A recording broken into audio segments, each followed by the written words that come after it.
versículo 26.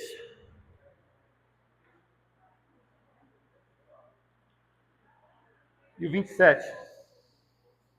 Gênesis capítulo 1, 26 e 27 diz assim: Também disse Deus, façamos o homem à nossa imagem, conforme a nossa semelhança.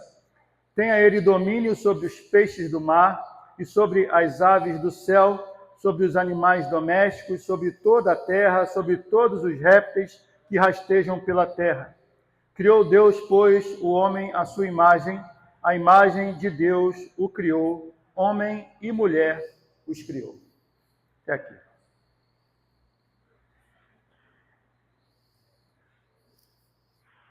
Bom, eu queria encerrar esse mês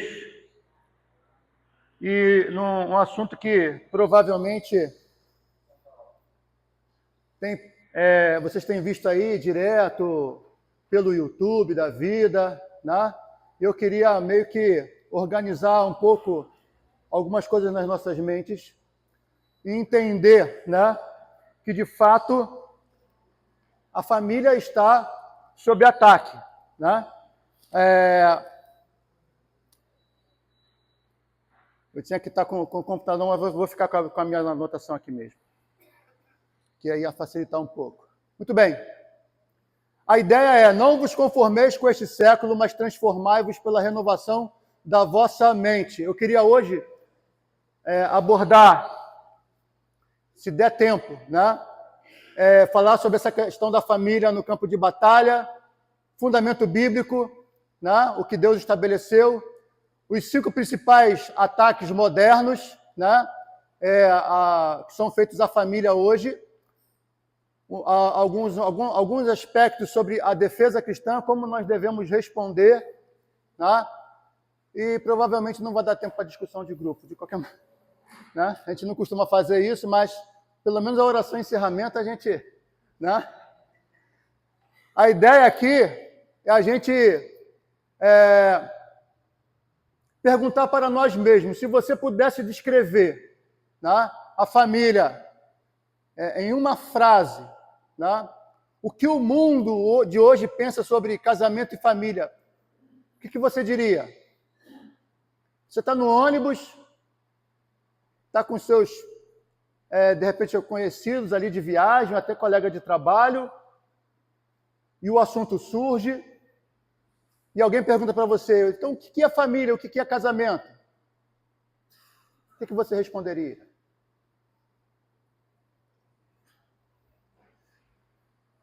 A gente precisa ter uma resposta para isso, né?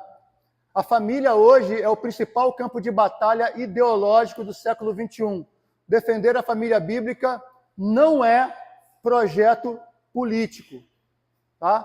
Não é projeto político, é consequência da fidelidade do Criador. Então, hoje, não é exagero dizer, de fato, que a família é o principal campo de batalha. O apóstolo Paulo já nos advertia ali, né, como nós lemos no slide anterior, não vos conformeis com este século.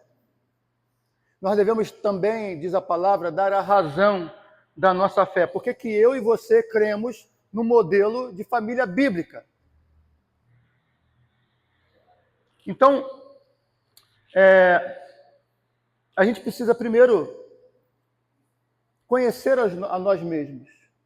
João Calvino, ele vai dizer que existem esses 2 elementos, né? O conhecimento de Deus e o conhecimento de nós mesmos e do mundo, né? Esses 2 conhecimentos, o conhecimento de Deus e o conhecimento de nós mesmos, né? E quando nós falamos nós mesmos, não estou falando apenas o individualismo, mas nós mesmos como humanidade, né? O mundo, como nós nos comportamos, como a sociedade se comporta, é absolutamente fundamental.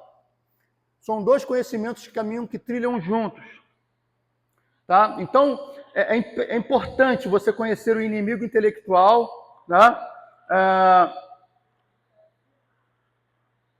Isso é uma condição para uma defesa sólida da verdade. Se você não conhecer isso, você vai ter dificuldade de defender a fé. E não você conhecer cada minúcia de todos os conhecimentos que existem, porque não dá. Eu não conheço, né? Tem coisas aqui que a gente vai pesquisando e vai trazendo, e eu aprendo na hora que eu estou estudando, né? As informações que nós recebemos são todas elas muito misturadas, né? Existe hoje um contexto em que as pessoas cada vez se dirigem menos aos livros, né? E mais aos vídeos de 5 minutos, e aí não dá para aprender dessa forma, né? Então, a ideia é que nós possamos aprender um pouco, né? Que Deus estabeleceu desde o início, como família. Eu queria que a gente tivesse essa base e, a partir dessa base, né, a gente pudesse entrar, de fato, nos pensamentos filosóficos. Eu vou abordar 5, né, que são os que, mas existem muito mais por aí. A família não é invenção cultural, ela é uma instituição pré-religiosa, pré-estatal, né? Pré-cultural. Então, quando as pessoas disserem para você, não, a família ela é uma construção cultural, uma construção política, uma construção social. Não. A família antecede isso tudo. Tá? Ela foi instituída por Deus, não pelo homem, nem pelo Estado e nem pela cultura. Tá? Isso é muito importante, muito importante. Selado em aliança permanente. O que Deus ajuntou, não separe o homem. Marcelo leu aqui. O juramento que nós fizemos, uma aliança que nós temos com Deus, não é a doutrina da família, ela não é uma doutrina horizontal, que só diz respeito a seres humanos, marido e mulher, filhos, etc. Ela é, antes de mais nada, uma perspectiva vertical, porque ela é sinal do Evangelho e ela reflete o amor de Cristo pela igreja. Então, a família ela é um sinal de Deus, um símbolo de Deus, uma marca de Deus, do amor que Cristo tem por nós. Estabelecido não, que Paulo nos ensina lá em Efésios capítulo 5, né? Então, esse estudo é para a gente aprender a respeito dessas coisas. Tá? Então, primeiro, instituída por Deus, ela é fundada também na complementaridade. Homem e mulher são diferentes e iguais em dignidade. Tá? Homem e mulher foram criados diferentes. É simples assim. Tá?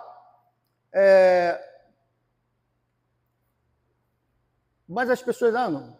Diferentes como? As pessoas confundem as coisas. Nós somos iguais em dignidade, não existe ninguém mais importante que o outro. Mas vocês acham a Marinás igual a mim? Não. E algumas questões é muito diferente. Nós somos diferentes. Reagimos diferentes às situações. Não apenas, isso sem contar a questão biológica da situação. Porque isso deveria ser o óbvio, mas não é mais óbvio. Mas é para a igreja.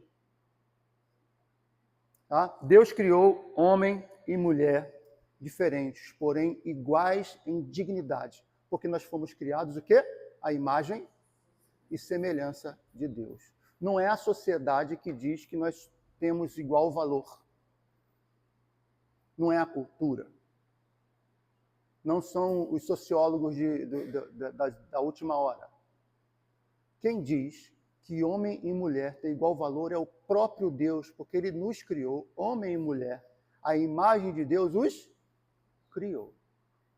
Então, no que diz a nossa função, homem e mulher, na sociedade, nós não atropelamos um ao outro, nós somos complementares, um depende do outro.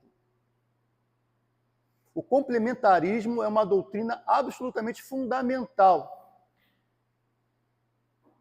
para que nós possamos conhecer o contexto de família, né? e possamos perceber que Deus nos deu funções. E essas funções estabelecidas na palavra, né, é algo que nos dá alegria. Tá? A sociedade diz que nos diminui, mas a gente não. A gente pensa diferente. Então, não são poucos os tipos de pensamentos que tentam jogar contra o conceito bíblico de família. São muitos. E eu queria falar sobre alguns deles aqui.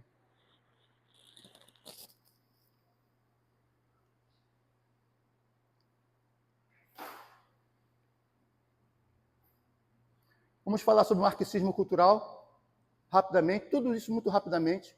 O feminismo radical, a ideologia de gênero, o individualismo liberal e o pós-modernismo. Tá? Primeiramente, o marxismo cultural. O marxismo clássico, né, de Karl Marx e Friedrich Engels via a família burguesa como um instrumento de opressão. Essa palavra opressão, ela vai se repetir nos outros pensamentos também. Porque tem a sua raiz aí no marxismo clássico, mas é diferente do marxismo cultural. Tá? Era um instrumento de opressão econômica e também um instrumento de reprodução do capitalismo. Engels escreveu A Origem da Família, da Propriedade Privada e do Estado em 1884. Então, isso não é novo. Tá? Argumentou que a família monogâmica foi criada para garantir a herança patriarcal. Não como instituição divina, mas como uma construção histórica e, portanto, descartável. Porque a história muda, os valores mudam. Então ele vai ensinar esse tipo de coisa. E isso foi reinterpretado, né? E essa herança foi radicalizada na escola de Frankfurt. Né? E aí, nas faculdades aí, principalmente o pessoal da área de humanas vai lembrar de alguns nomes, como Adorno, Horkheimer, Marcuse e outros, né? Que no século XX produziu a chamada teoria crítica. Esse Herbert Marcuse escreveu em O Eros e Civilização. Né? Ele propôs que a libertação humana passava pela subversão das estruturas repressivas, entre elas, qual? A família tradicional. Tá? Então, a ideia e a moralidade também é uma questão de opressão, a questão da moralidade sexual cristã. Como é que o marxismo cultural opera hoje? Né? O marxismo cultural não se apresenta mais como bandeiras vermelhas, ele opera por meio de narrativas de desconstrução de estruturas tradicionais. Essa palavra desconstrução, vocês vão ouvir aí direto. Eu ouvi no seminário as pessoas repetindo, não temos que desconstruir. Eu não sabia o que era isso, eu não sabia quem era Jacques Derrida, eu não conhecia nada. Né? Eu falei, o que é isso? O meu alerta soou, mas eu não sabia explicar. Percebe? Porque a ideia de desconstrução é a ideia de que não existem valores absolutos. Então, os valores absolutos, eles precisam ser revistos, desconstruídos. E a família, para a gente, é um valor absoluto. Então, a ideia de desconstruir a família... E aí, todo mundo que estuda esses filósofos, principalmente Derrida, e vai falar sobre desconstrução, qualquer definição que você fale para ele do que é desconstrução, ele vai dizer que está errado. Porque no princípio básico da desconstrução não tem definição. Mas percebe, você já viu o vídeo das ruas encruzilhadas da Índia? Como é que aquilo é uma loucura? Aquele monte de gente não tem semáforo. O que existe é a buzina. Então, a ideia de desconstrução faz com que uma sociedade seja uma trilha sem sinais, sem semáforo. Não existem valores para te guiar. Não existem valores que dizem assim, para quê? Não existem valores que dizem, continue. Não existem valores que dizem assim, é assim. E por isso que a Bíblia, para eles, é algo irrelevante. Que a Bíblia fala de valores. Deus criou. Que isso? O que é Deus? E aí me irritava, né? Aí a pessoa desconstrucionista dizia assim, o que é Deus para você pode não ser para mim. O que é verdade para você pode não ser para mim.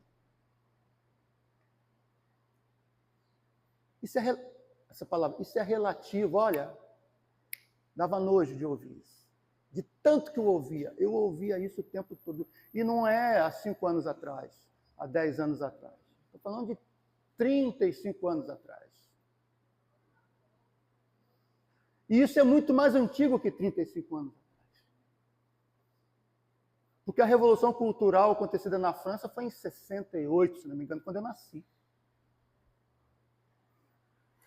Então, o marxismo ele opera como? O marxismo cultural não se apresenta mais com essas bandeiras. Então, existe essa narrativa de desconstrução de estruturas tradicionais. A linguagem de libertação e opressão, você vai ouvir isso o tempo todo, precisamos nos libertar. Né? Sempre existem estruturas de opressão. Né? Então, existe a estrutura de opressão. A estrutura de opressão, no passado, os brancos escravizaram os negros. Então, porque existe essa estrutura, eu hoje, eu sou culpado. Homem branco, né? Homem e branco é culpado da escravidão passada. E existe uma outra coisa que você vai ouvir muito, dívida histórica.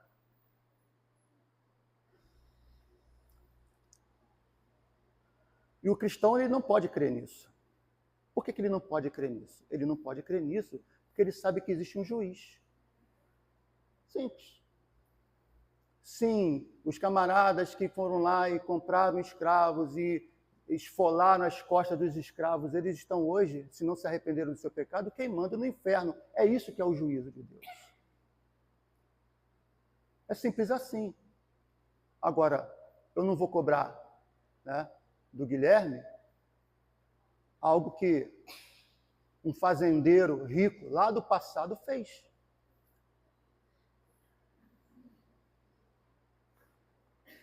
Então, a ideia de opressão, a ideia e essa ideia de libertação e de opressão está aplicada às relações familiares. Então, a redefinição da família como estrutura de poder e não de amor e de aliança. A família existe, né? Diz o nome, Celina deve lembrar, o nome de uma filósofa muito, muito famosa, os livros dela, esqueci o nome dela. É muito conhecida, minha mente agora falhou. Oi? Mas eu esqueci. Mas ela é muito conhecida, os livros de filosofia básica, eu comprei há muitos anos atrás. Ela falou claramente que a estrutura, e um problema histórico sério, né? Porque ela falou que essa estrutura familiar que existe foi uma criação do século XIX. É isso.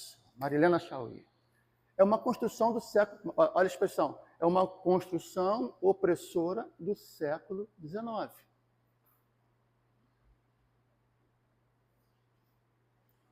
E nós acabamos de ler quando é que a família foi construída. E nunca destruída e nunca desconstruída por Deus. Né? Porque quem pode desconstruir é aquele que construiu. Né? Então, essa ideia é muito importante. O pressuposto central está que a família bíblica não é instituição divina, é construção social que serve ao poder dominante e deve ser superada. Tá? Esse é o princípio aí do marxismo cultural. Feminismo radical. Essa expressão é importante porque ele tenta se diferenciar do feminismo original. O feminismo original, um movimento que lutou pelo voto e essas coisas todas, né? O direito da mulher a trabalho, né? As mulheres ficavam em casa, né? Depois houve esse movimento, ele continuou porque houve a Primeira Guerra e a Segunda Guerra, as mulheres foram para as fábricas. Aí quando a Segunda Guerra acabou, quiseram tirar as mulheres das fábricas, só que elas já estavam ganhando dinheiro delas, né? E aí você vai ver, até a TV fazia seriados assim, por exemplo, quem lembra da Feiticeira? Eu amava a Feiticeira, né? Seriado famoso, né? A Feiticeira, aquela dona de casa perfeita, né? Tudo arrumadinho, tudo bonitinho, né? E o homem, né? E essa estrutura não tem nada de errado. Não tem nada de errado. O problema é você achar que uma mulher que já está há 5 anos trabalhando, ganhando o dinheiro dela, sustentando a casa, você poderia tirar ela de novo de lá e colocar de novo ela dentro de casa. Então o feminismo, esse primeiro feminismo, ele teve razões legítimas.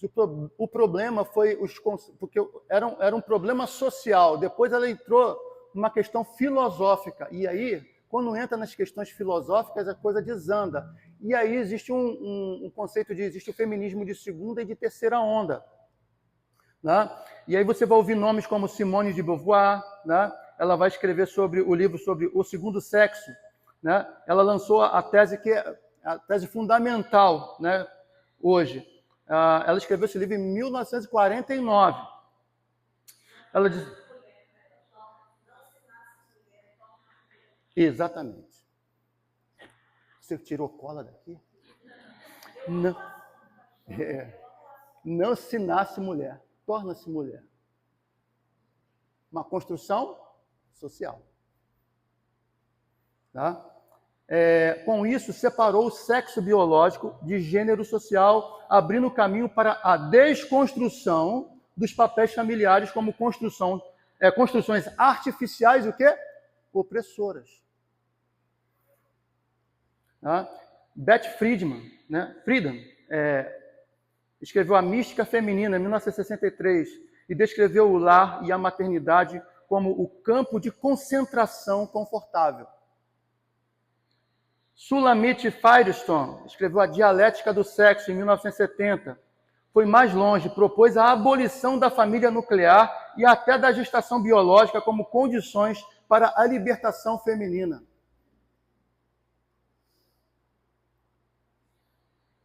E aí, como que ela opera hoje, o feminismo radical? Desvalorização sistemática da maternidade e do papel da esposa.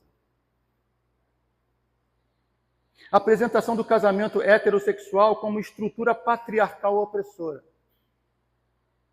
Glorificação da independência radical como ideal feminino superior.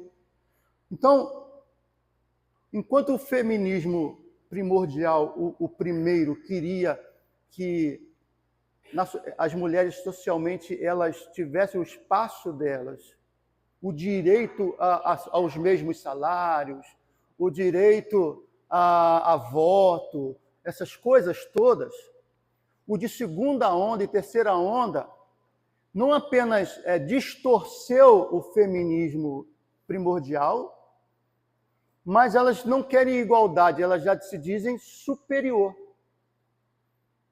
Esse é o princípio básico. A mulher não precisa do homem para nada.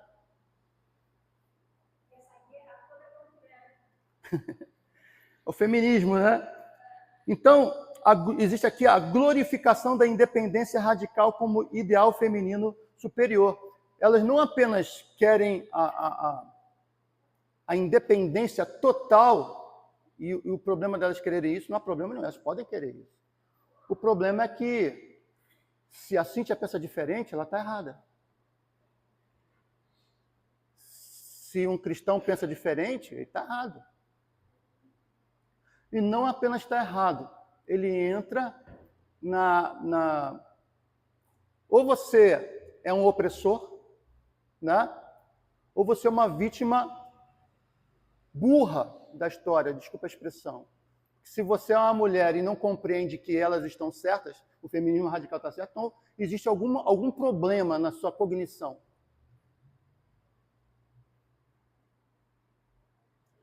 Tá? Então, isso é um problema sério. Né? Existe também um antagonismo entre homens e mulheres como narrativa estruturante. Coloca um contra o outro. Os homens são os inimigos das mulheres. E a Bíblia aponta como... Ninguém está dizendo que os homens estão perfeitos, tá? Então, o princípio bíblico diz que o homem deve defender a mulher, proteger a mulher. Porque Cristo fez isso com a igreja. Qual é o nosso padrão? É Cristo. O nosso padrão não é nenhum ser humano que existe, nenhuma família perfeita, se é que existe isso. Não. Nenhum herói da fé lá do passado. Isso não existe. O nosso padrão é Cristo. Isso é muito importante, tá? Então, o pressuposto central é que os papéis diferenciados de homem e mulher na família não refletem a criação de Deus. São instrumentos de dominação masculina. Então, a família foi inventada para o homem dominar a mulher. Ele precisa de uma empregada para cozinhar e é isso. Tá? Então, a mulher é empregada e o objeto sexual e acabou. É esse o conceito que elas querem passar. Isso é um conceito antibíblico. Pelo contrário, nós já vimos no princípio da igualdade, da complementaridade, de termos sido criados todos à imagem e semelhança de Deus. A nossa base está lá na criação. Isso é muito importante. Vamos andar, que senão a gente não vai conseguir tratar de tudo. Ideologia de gênero, né? Então, você vai ver nomes aí como Simone de Beauvoir, Judith Butler e outras, né? Falando sobre isso. Qual o pressuposto aí, né? O gênero e sexualidade são performances culturais fluidas. A distinção homem e mulher de Gênesis não é realidade criada, é opressão a ser desconstruída. Olha a desconstrução aí. Né? Então,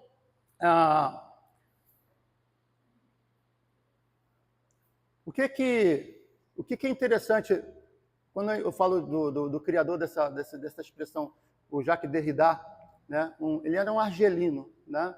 Francês, mas ele é estudado principalmente na área de literatura, porque ele trabalha a questão da palavra.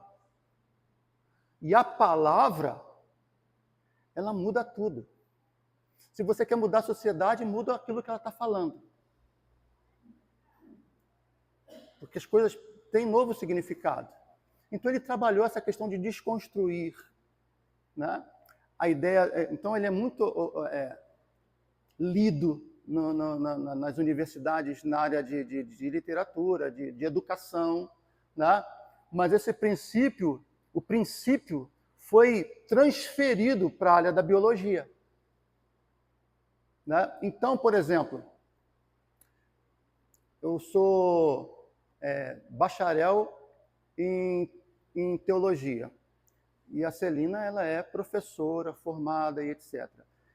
Eu não apenas digo o que o professor deve ser, sem ter autoridade nenhuma para isso, mas eu ainda digo que ele está errado em não ser da forma como eu estou dizendo, percebe? Então, filósofos e sociólogos começaram a dizer que homem e mulher não são homem e mulher, é uma desconstrução, dizendo que os biólogos, que são as pessoas, os médicos, que são as pessoas que tratam do assunto, estão errados.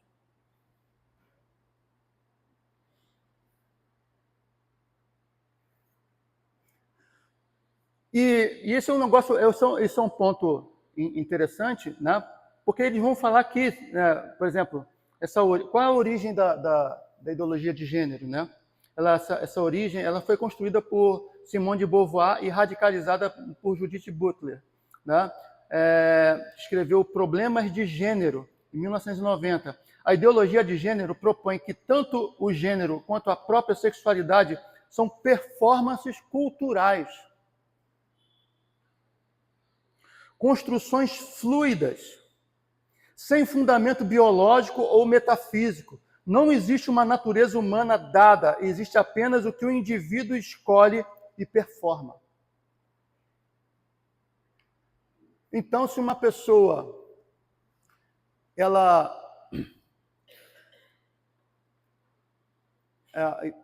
e isso existe, por exemplo, a homossexualidade existe desde sempre, né?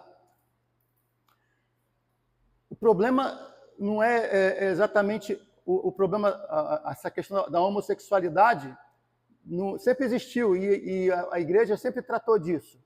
E a sociedade sempre tratou disso. Agora, qual é a diferença do passado para o presente? O presente diz que isso é norma. Ou seja, eu posso escolher o que eu quero e você tem que aceitar. Portanto, eu, com barba na cara, com essa cara, que fui casado, né? Sou casado há 30 e... Não, já vai me bater. Desde 92, tá? Decido, agora a Marli tem que me chamar de Maria. Se ela não chamar, ela vai presa. Veja o nível que nós chegamos. Isso é uma afronta à intelectualidade humana. Dizer que aquilo que não é, é e fim de papo. Fala, Emanuel.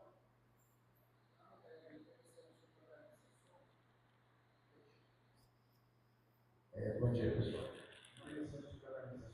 Ultimamente, eu tenho visto vários vídeos de pessoas trans querendo usar o banheiro feminino se dizendo mulher, né?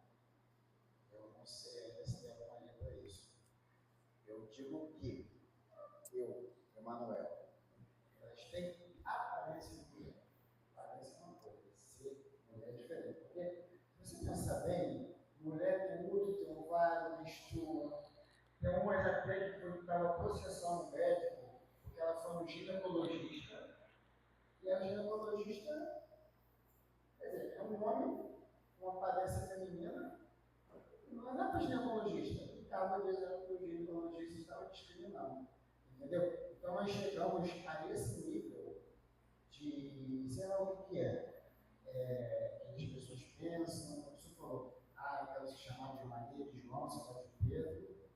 E é uma coisa que eu não sei a proporção, não sei aonde isso vai dar, porque eu acho muito preocupante. Essa semana eu vi um vídeo de um julgamento, uma mulher estava defendendo que, eu acho que ela era mulher, estava defendendo que a pessoa que é homem biológico, mas que se diz mulher, ela tem direito à licença maternidade. Porque ela potencialmente... E aí a mulher, a juíza lá, não sei se era uma juíza ou se era uma senadora, não sei, ela estava num órgão público discutindo a questão da lei que eles queriam fazer. E ela dizia o seguinte: isso é uma ofensa às mulheres.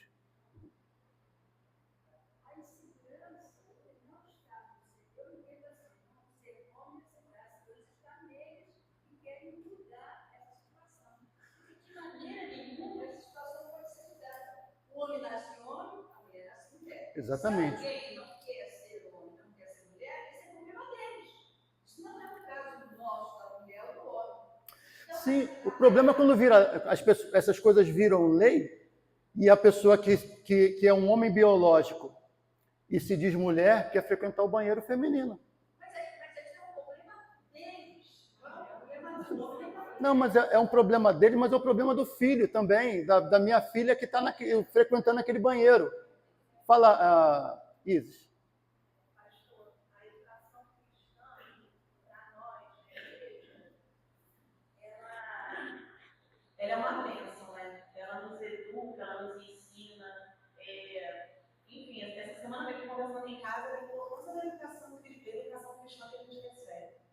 Mas eu acho importante pensar também, por exemplo, que as leis não são feitas para a igreja, só para a igreja. para a sociedade. Né? Sim. E aí eu não devo esquecer da cidadania dessas pessoas, da dignidade dessas pessoas fora do contexto da igreja. Né? Uhum. Tudo que foi dito aqui, pastor, enriquece muito, faz a gente refletir, sair da igreja pensando, meditando. E a gente louva a Deus pela oportunidade de ter um espaço desse na nossa igreja, o Senhor estudando. Pastor, o Senhor falando de Derrida, eu falei, meu Deus, o Senhor falando de Simão do Beauvoir. Eu acho que é toda igreja que tem isso, eu tenho um orgulho do meu pastor, desses estudos. Mas, pastor, deixa eu Vou dar o crédito para a Marinásia, porque ela está estudando isso direto, aí eu tenho que aprender um pouquinho também. Os estudos, pastor Mauro, sua leitura, né? São, como o senhor colocou, na área de humanas, a gente estuda muito mesmo essas pessoas. Lembrei de Maria Lacerda de Moura. E pastor, na vida lá fora, que a gente sabe que tem, que é tudo pertence a Deus, está tudo debaixo dessa graça. A gente pensa nessas pessoas enquanto seres humanos, né? Sim. A fala do Emanuel, quando ele falou assim, a mulher tem útero e tal. Esses estudos fazem a gente pensar também, ir além das definições, sabe? Uhum. Por exemplo, e uma mulher que nasce sem útero, pastor, ela deixa de ser mulher? Você não está entendendo? Uma mulher que, por exemplo, precisa fazer uma cirurgia e retirar. Eu só estou falando uma coisa simples para a gente ver que, às vezes, os assuntos provocam a nossa reflexão mais profunda.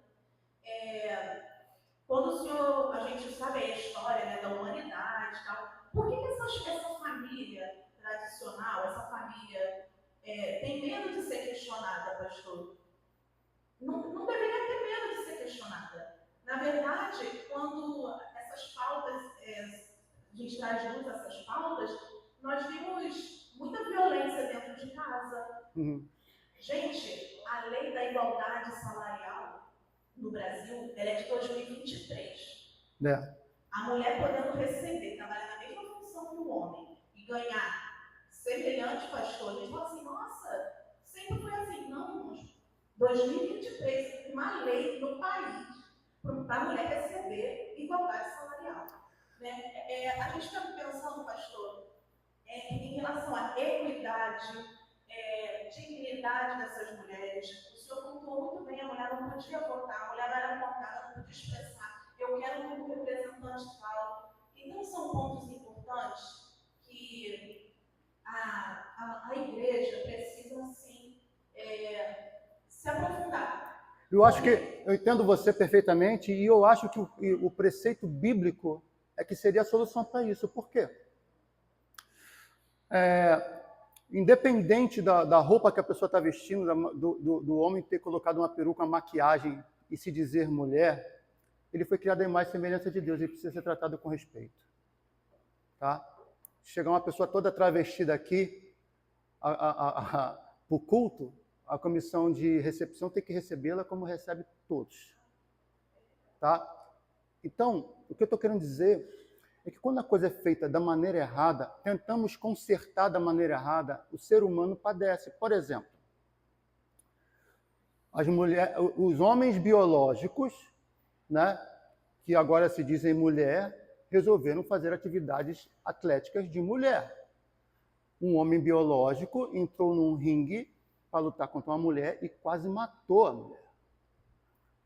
As mulheres, e agora chegou uma lei lá nos Estados Unidos, aqui no Brasil, a coisa não sei como é que está andando, e isso documentado, tá? Várias meninas perderam a possibilidade de ter a mensalidade da universidade paga pelo Estado, porque no atletismo um homem que se disse mulher ganhou ela na corrida.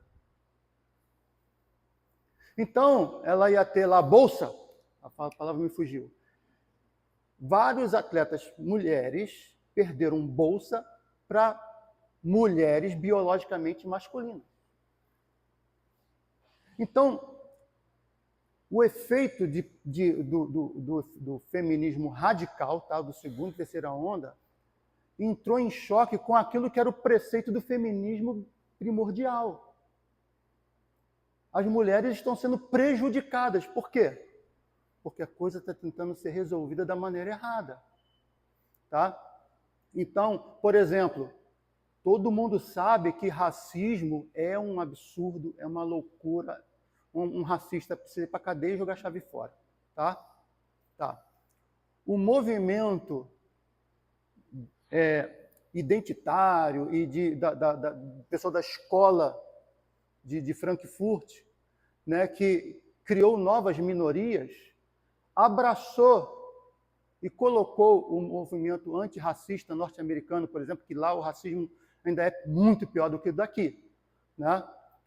Botou dentro do movimento identitário. Ou seja, o movimento antirracismo, lá de Martin Luther King, que conseguiu vários direitos, etc., perdeu força porque foi abraçado por esse grupo.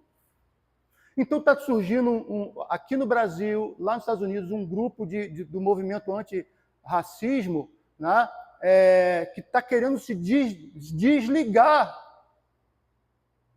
Então, os negros perderam força política por causa desse identitarismo, as mulheres perderam aquilo que elas estão tentando conquistar, estão perdendo aquilo que elas já tinham.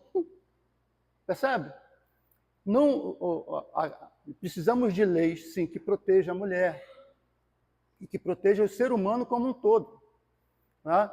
Existem, sim, pecadores que não cumprem a lei. Então, se um homem bate numa mulher, né, ele vai para a cadeia, daqui a pouco ele sai. Né? E assim acontece com o crime no Brasil. O problema é que a gente está abordando, a gente está tentando corrigir a sociedade, né, por meios que não funcionam. Tá? Sim, o governo, e o que a Isis falou é absolutamente fundamental. O governo, ele, digamos que nós tivéssemos aí, de fato, um presidente crente. Tá? Faz de conta. Presidente crente, vice-presidente crente, todo mundo crente. Tá? E crente, estou falando crente de verdade. Tá? Não estou falando crente meia boca, não. Crente de verdade. Eles teriam que ser justos com todo tipo de pessoa. Eles teriam que criar leis que protegessem o mais fraco, e não a denominação X ou Y, ou o grupo X ou Y, porque o governo ele foi estabelecido por Deus, a nossa doutrina diz isso, que o governo foi estabelecido por Deus para pôr freios no pecado, ou seja, quando uma mulher é agredida, o governo tem os seus magistrados para prender o criminoso. Então, qual o princípio bíblico de Paulo aos Romanos? Que os governos foram feitos, criados por Deus, para defender os mais fracos, né? Exaltar os bons, né? Então, a ideia de governo por Deus, estabelecido por Deus, é essa. Ele governa a sociedade como um todo. Como um todo. Isso é muito importante.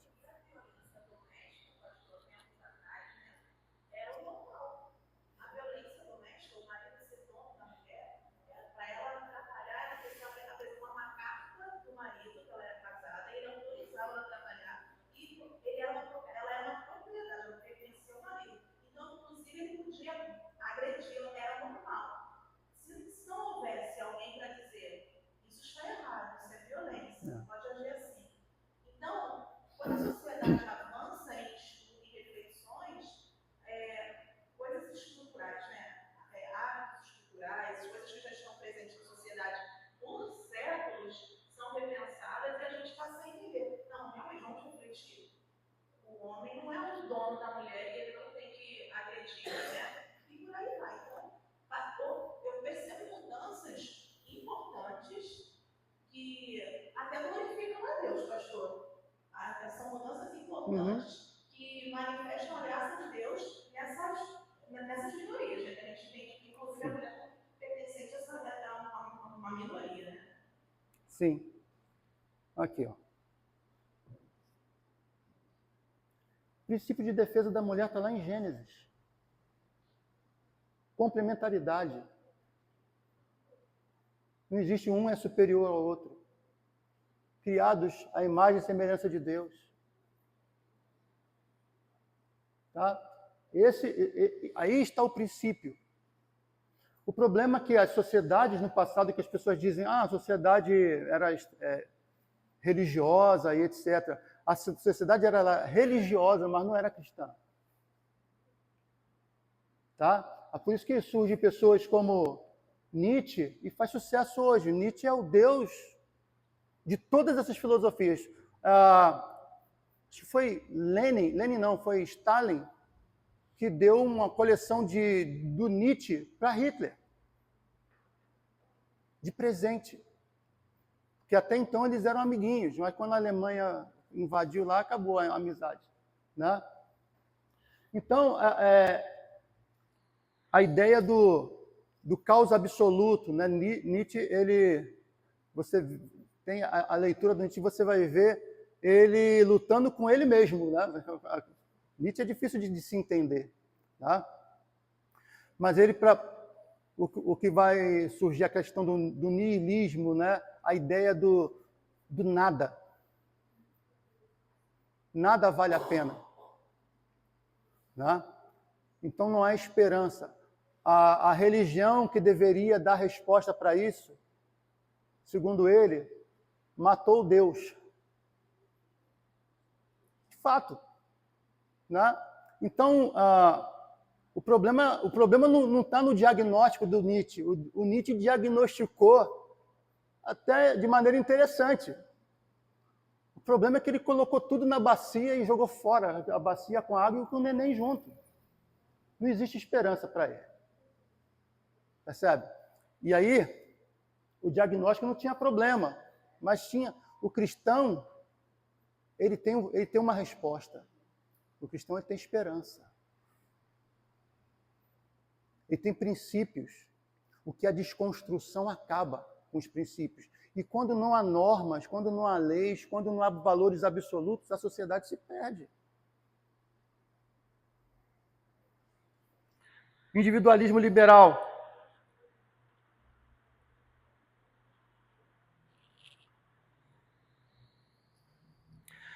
O individualismo iluminista, né, de Locke, Rousseau, Kant, colocou o indivíduo autônomo como centro de toda a realidade moral e política.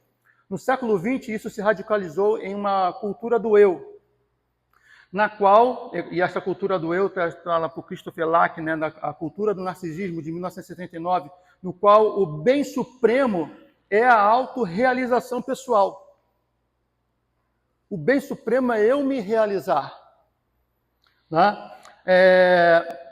Aí Charles Taylor, em As Fontes do Self, é um filósofo muito importante, né? E também escreveu As Fontes do Self em 89, A Ética da Autenticidade, em 1991, analisou como a modernidade produziu o ideal de que cada pessoa deve encontrar o seu verdadeiro eu e viver de acordo com ele, independentemente de qualquer estrutura exterior, incluindo família, religião ou tradição. Então ele identifica isso na sociedade. O Charles Taylor vai dizer, as pessoas vivem assim hoje, o que importa sou eu. Eu vi uma família, uma mãe, e ela declara isso abertamente, nunca cuidou da filha emocionalmente, como toda mãe cuida do seu filho, mas deixou ela sempre de lado, porque para ela a maternidade foi uma opressão. Aí você pergunta, ela não tinha dinheiro? Rica? Podia botar uma babá para a criança. Acho que foi isso que ela fez. O fato é que ela nunca amou de fato a filha. E hoje a filha reconhece isso e acha que ela está certa. A filha pensa igual a mãe. É a sociedade que nós vivemos. Agora imagina o neto. Como é que vai ser criado? Se é que vai ter neto. Né? Então, essa questão da cultura do eu, né? no individualismo liberal, né? Como é que opera hoje? O casamento é visto como um contrato rescindível, né? Quando deixar de satisfazer o indivíduo. A parentalidade é adiada ou descartada em nome da autorrealização. Por exemplo, sociedades estão condenadas aí a mudar. Sabe por que a Europa hoje está condenada a se tornar muçulmana? A Inglaterra, principalmente, e outros países. Os muçulmanos têm 7 filhos, 8. O europeu é 1, e acho que a média é 0, acho que na Coreia, a Coreia também é 0,8 filhos, que as pessoas não estão tendo filho. O povo está envelhecendo e não tá repondo. Percebe? Então... Oi? Esse dia foi engraçado, né? A Marinásia estava assim, com a Mel no colo, né? E você sabe como é que a minha cabeça confunde. Às vezes não tenta, né? Eu troco as bolas, né? Aí eu fui levar a Marinásia aqui e eu tive que parar no trânsito e tinha um carro atrás. Eu sempre paro desse jeito e falo, vai, filha, para a Marinásia. Aí tinha a cachorra no colo dela, eu confundi. Eu falei, vai, vem, filha.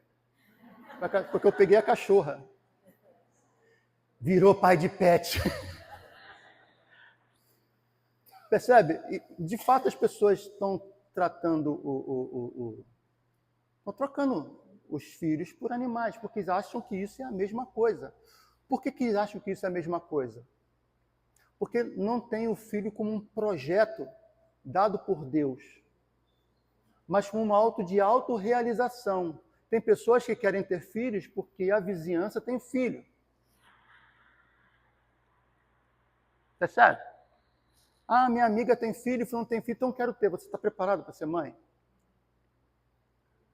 Tá? E quando você tiver seu filho, qual é o critério de cuidado do filho? Tá? Ter filhos é importante, é projeto de Deus. É importante. Você precisa saber cuidar dos seus filhos. A gente não pode cair no desespero que está acontecendo na Inglaterra, na Coreia e outros pontos, mas também a gente não pode ter filhos para deixá-los na rua. Então, isso é muito importante. A gente precisa refletir sobre essas coisas. Tá? Precisa refletir. Não é coisa simples. Tá pastores aí dizendo, não, tenha 10, 20 filhos. Não, eu não vou dizer isso para vocês. Isso é uma decisão do casal. Mas não ter filhos não é a melhor decisão. Não foi esse o projeto de Deus para o casamento. Né? Então, os filhos são percebidos como obstáculos à liberdade pessoal. O divórcio é normalizado como um crescimento pessoal. O compromisso permanente é ridicularizado como ingenuidade ou dependência emocional. E aí as pessoas não entendem. Há uns anos atrás, houve um divórcio na igreja. Foi adultério? Não houve adultério, não houve nada disso. A pessoa foi disciplinada. Por quê? Por que foi disciplinada se não houve adultério? Eles só se divorciaram. Sim, eles quebraram o juramento. E está lá nos 10 mandamentos, igualzinho está, não adulterarás. Então, por que a gente disciplina? Porque só existe, na igreja só existe pecado de adultério, né? De língua grande não existe, né? Mentiroso não existe, né? Só existe esse tipo de pecado, né? Tudo é perdoável, menos o não adulterarás, né? Então, isso é um grande problema. Você tem que botar os pesos a todos os mandamentos. Quando a gente colocou, a pessoa ficou escandalizada aí fora. Ficou escandalizada, isso não está certo. Tá? Então, pressuposto principal, nenhuma instituição, nem mesmo família, pode exigir mais do que o indivíduo está disposto a dar. A autorrealização pessoal é o valor supremo. Fala. Não, pastor, foi criada uma lei sobre união estável. Mas a lei de união estável, quando foi criada, foi para garantir que, no caso do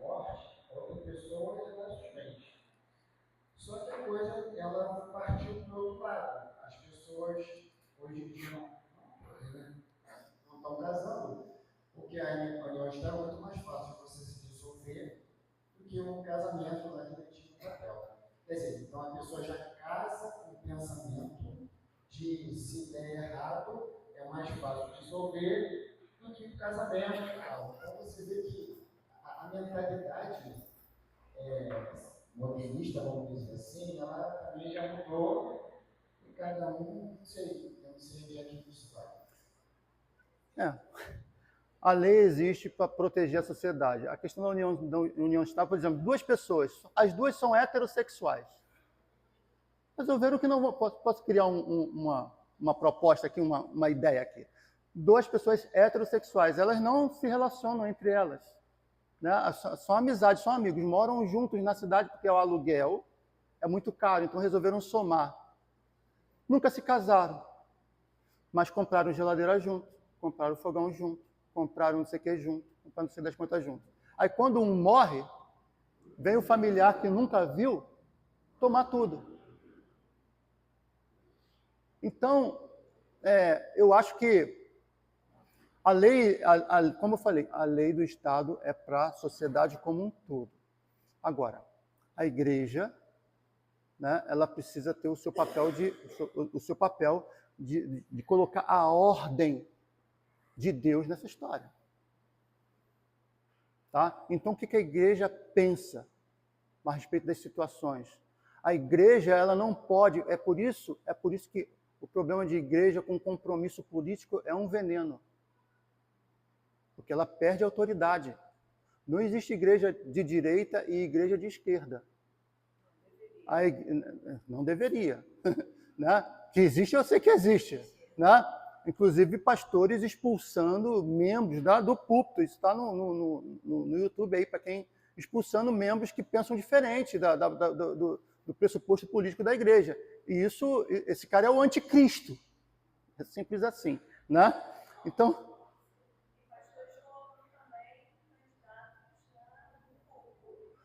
sim, colocando candidatos no púlpito. Né? Eu me lembro aqui, logo quando eu cheguei aqui, tinha um deputado, acho que era Miésimo, alguma coisa. Né? Não, mas não era da igreja, não. Era daqui de Campo Grande. Era um movimento político, Miésimo. E ele veio aqui na igreja. Né? Aí veio aqui na igreja, o deputado tal está aí. Tá?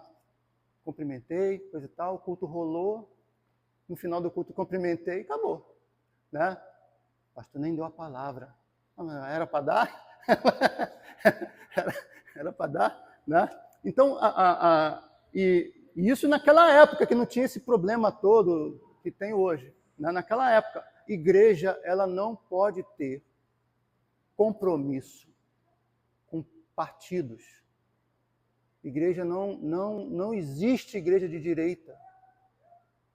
Igreja de esquerda, porque o cristianismo ele é supracultural, suprapolítico, ele determina como as coisas devem acontecer e não o contrário. Quando eu digo que a igreja é de direita, eu estou dizendo que eu estou seguindo uma ideologia de direita. A ideologia de direita, o conservadorismo tem valores que se encaixam no cristianismo, tá? Tem valores. Mas quando eu digo que eu sou de direita, ou que eu sou de um partido, a igreja apoia o partido conservador, eu estou subordinando aquele que não se subordina a nada, que é o líder da igreja, que é Cristo. Porque o Cristo é que estabelece os poderes. É por isso que nós cremos na separação de igreja e Estado. Porque a igreja ela é a consciência moral do Estado. Quando a igreja se subordina ao Estado por meio de partidos políticos, ela perde a sua capacidade de ser voz profética. Então, como é que eu vou dizer, né? Se minha igreja é de esquerda, como é que eu vou dizer que o presidente atual está errado? Se minha igreja é de direita, como é que eu vou dizer que o presidente anterior estava errado?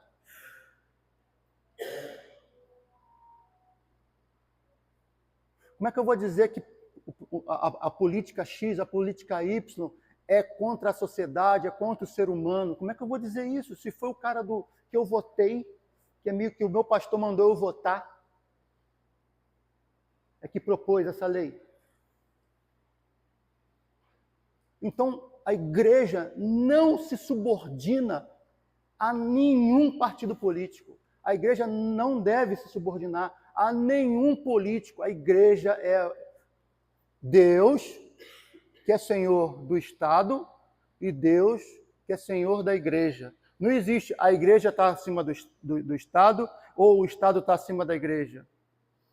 É para um lado e para o outro. E Deus governa os dois. Tá?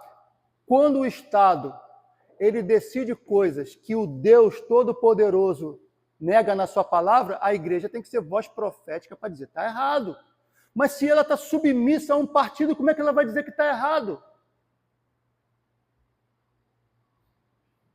Ah, como é que vai dizer? Vamos lá, as pessoas...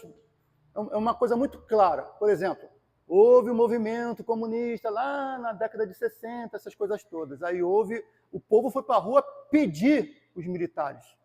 Os militares entraram. Aí começaram a mexer aqui, mexer ali, coisa e tal. Mas só aí o pessoal estava apoiando. Havia eleição ainda no Congresso. Mas de repente chegou um cabra lá que fechou tudo. A igreja deveria ter feito o quê? Está errado. Mas ela fez? Não. Por que não fez? Porque abraçou um princípio político. A Igreja Católica estava subordinada à teologia da libertação, que é um movimento político. Tá? E o movimento da teologia da libertação foi o que fundou o PT. Tá? Enquanto do outro lado, né, a mesma coisa. Se a igreja se subordina a partido político, ela se perde. Ela se perde. Porque existe o Senhor dos Senhores, Cristo. Tá? E eu passei da minha hora. Eu posso só encerrar dizendo como é que a gente se defende? Rapidinho. Tá? Porque aí eu vou até pular aqui. Né? O pós-modernismo nós já vimos, coisa e tal. Então o alvo real não é a família. O alvo real desses pensamentos não é a família, é o Deus da família. Negam que existe uma natureza humana criada por Deus, rejeitam qualquer ordem transcendente que fundamente a família, colocam o indivíduo autônomo acima de qualquer aliança, interpretam toda a estrutura familiar como instrumento de poder, apresentam a destruição do modelo bíblico como um progresso. Então, para a gente evoluir, a gente precisa destruir o modelo bíblico de família. Alguém ia tirar foto aí, né? Pode tirar. Depois eu passo para vocês, pede que eu passe para vocês aí esses slides, tá bom? Defesa cristã.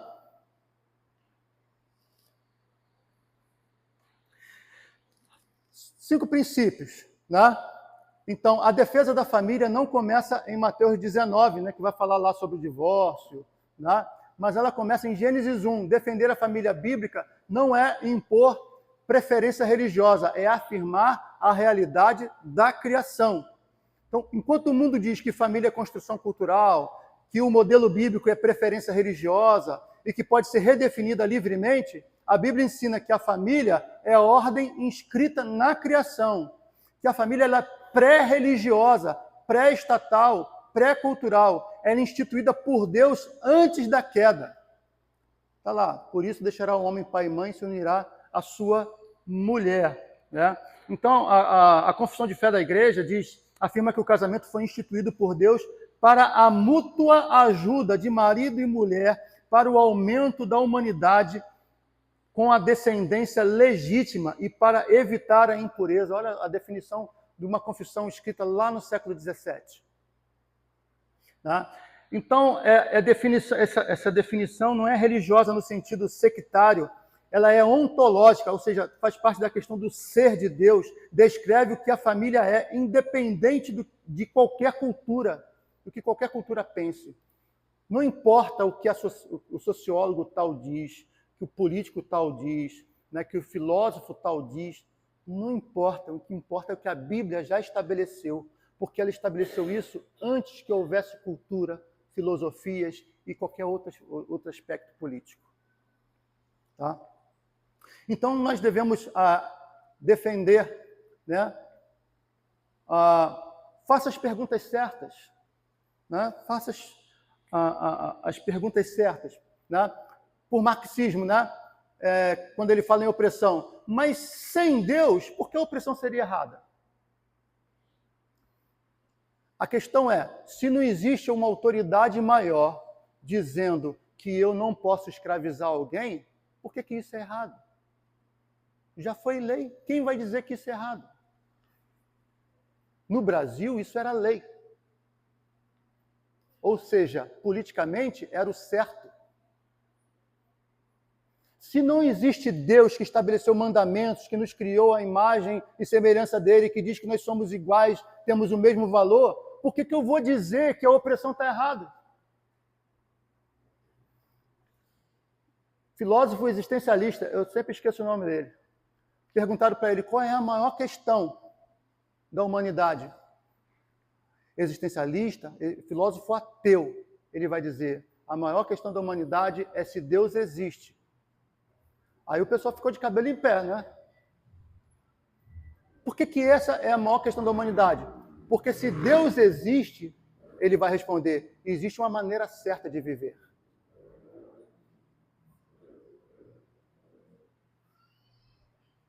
Para nós, Deus existe e existe uma maneira certa de viver, a palavra. Tá? Então isso é muito importante. Faça a pergunta certa para o feminismo que defende a dignidade da mulher. De onde vem essa dignidade sem o Criador? Como é que você vai defender a dignidade do ser humano sem a perspectiva do Criador? A igreja, isso tem uma palestra, na verdade foi uma pregação do Timothy Keller, está no YouTube, ele fez lá no parlamento inglês. Ele vai dizer que antes do cristianismo entrar na região da Inglaterra, se um cavaleiro chegasse lá e visse uma mulher, o que impedia ele de matar aquela mulher e pegar o que ela tem? Nada impedia. Ele só não fazia porque para ele era uma questão de honra. Eu não vou matar alguém que é inferior a mim, que é mais fraco que eu. Sabia disso?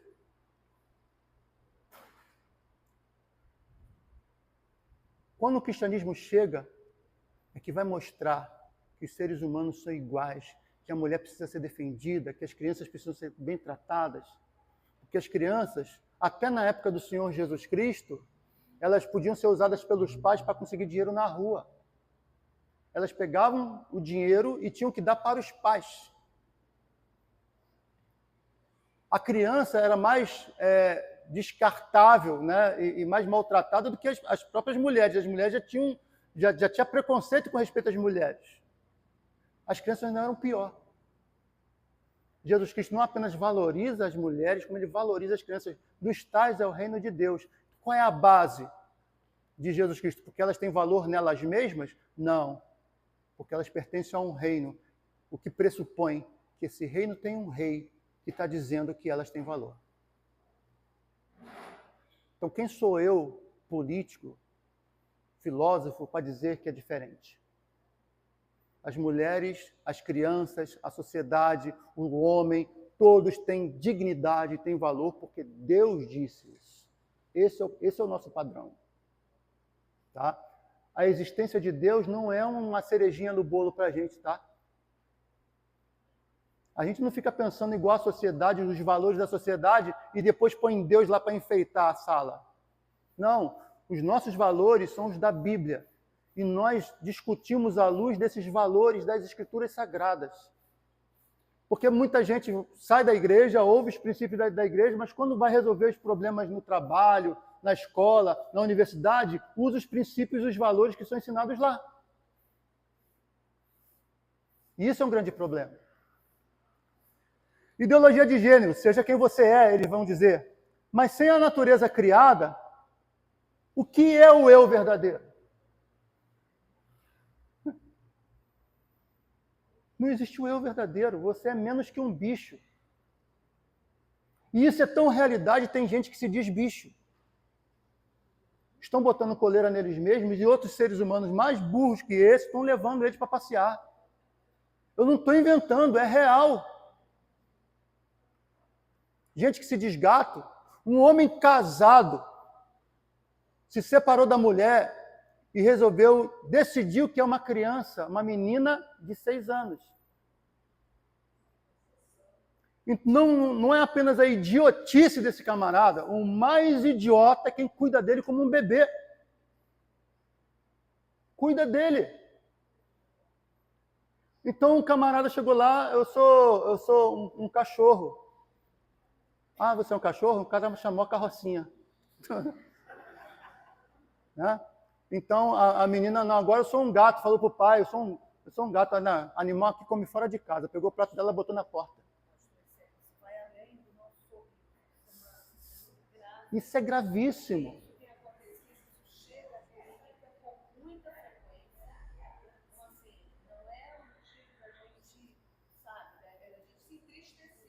Porque isso pode acontecer com um parente nosso, está distante. Essa guerra contra a família, né? Pode estar distante da tua casa hoje, e aí a gente acha engraçado.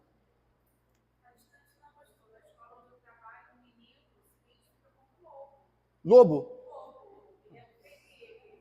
Ah.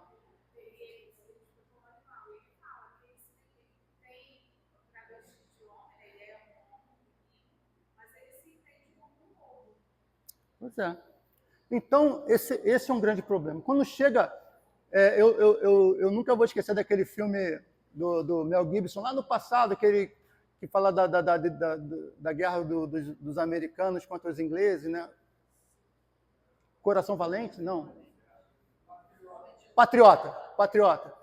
Ele chega o seguinte, olha, ele era contra a guerra, ele era contra a revolução. Por quê? Porque essa guerra não vai acontecer num campo de batalha distante. Essa guerra vai acontecer no nosso quintal. Essa guerra vai matar nossos filhos. E é isso que vai acontecer.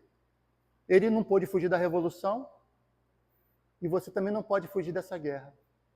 Ela vai para o quintal de casa. O seu filho que está pequenininho agora vai crescer e vai chegar para você e vai perguntar coisas que você vai ficar de cabelo em pé.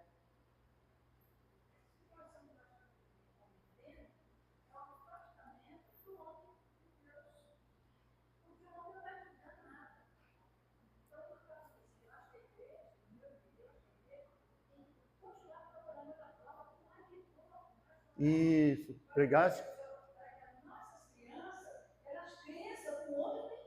Exatamente. O que está acontecendo é que a igreja relaxou. Porque eu estou na igreja há muitos anos, desde os 7 anos, então eu estou com 86 anos. Então, mas a igreja, houve uma época que a igreja começou a ceder alguma coisa. E esse cedimento que houve, a consequência está aí hoje. Nós estamos vendo que os pais geram os seus filhos e deixam para lá. Assim, esquecendo que a criança, amanhã cada jovem que está aqui, ele tem raciocínio próprio. As meninas e os meninos têm raciocínio próprio. Tem uma contabilidade, a sua origem, como homem e como mulher. E não esquecer que nós temos um Criador, não podemos nos afastar da presença dele. Isso. Esse é o essencial que a igreja, no meu entender, deve ser programado na igreja. Nós temos um Criador, devemos honrar, glorificar e respeitar, porque ele é o Senhor da nossa vida. Amém. Então, faça as perguntas certas, a segunda maneira de você se defender. Relativismo, não existe verdade absoluta, que eles vão dizer, não existe verdade absoluta, mas essa é uma afirmação absoluta, né? Não existe verdade absoluta. Apresente a família como uma boa notícia. A família, ela é cura para a solidão. Não é bom que um homem esteja só. A família nos dá identidade, raízes, história, pertencimento num mundo fragmentado. Né? A família forma o caráter. O lar é a primeira escola de virtude. E outra, esse é um ponto fundamental, a família ela é sinal do Evangelho. Ela é a metáfora do amor de Cristo pela igreja. Né? Então, isso é muito importante. Apresente a família como uma boa notícia. Responda com misericórdia, não com desprezo. Não é para pisar as pessoas que discordam de você. trate com amor, né? Não despreze as pessoas, né? Então, não ao desprezo pelas pessoas, a uma linguagem de guerra cultural, né? A um julgamento sem compaixão. Criou-se por causa dessa...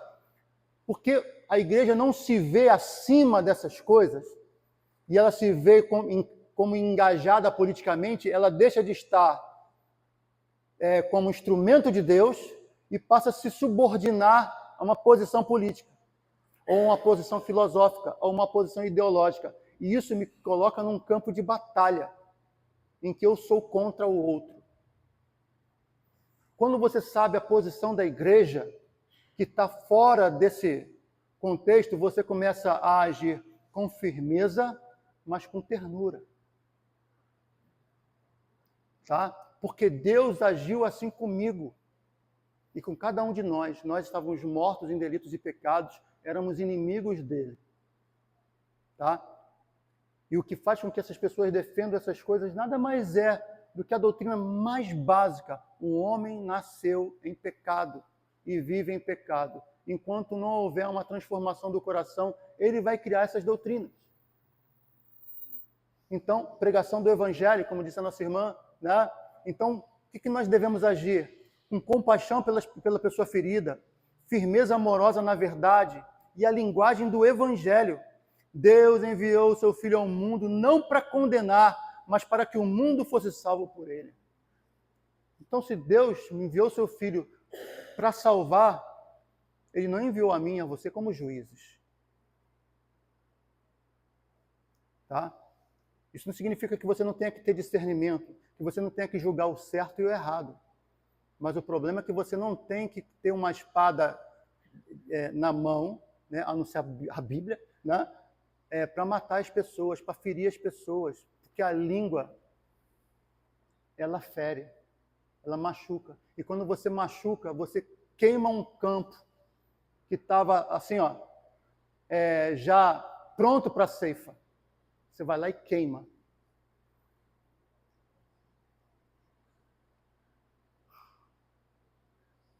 Ponto 5. Viva o que defende. Tá? Então, a defesa mais poderosa da família bíblica não é filosófica, ela é existencial. Quando o mundo vê famílias cristãs que vivem um modelo bíblico com alegria, fidelidade e graça, ele vê uma alternativa real ao caos que as ideologias produzem. Casamentos que duram e crescem em amor genuíno, pais que investem profundamente na formação dos filhos, filhos que honram os pais com gratidão real, lares onde graça e verdade coexistem. Esse tipo de família influencia o mundo. Tá? Assim brilhe a vossa luz diante dos homens, para que vejam as vossas boas obras e glorifiquem o vosso Pai que está nos céus. Né? Então a gente encerra, né? A família cristã, ela é sinal escatológico, né? Ela é uma parábola vivente da relação entre Cristo e a sua igreja. O cristão que defende a família bíblica não está sendo reacionário, está sendo profético, está mantendo aceso em meio à escuridão ideológica o sinal de que há um Criador, uma ordem, há redenção, há uma esperança que as filosofias humanas jamais poderão oferecer. Se o Senhor não edificar a casa, em vão trabalhos que a edificam. Que Deus nos abençoe. Vamos orar e assim a gente encerra. Desculpe eu apenas meia hora de atraso. Vou pedir a Débora que nos eleve a Deus nessa oração e assim a gente encerra.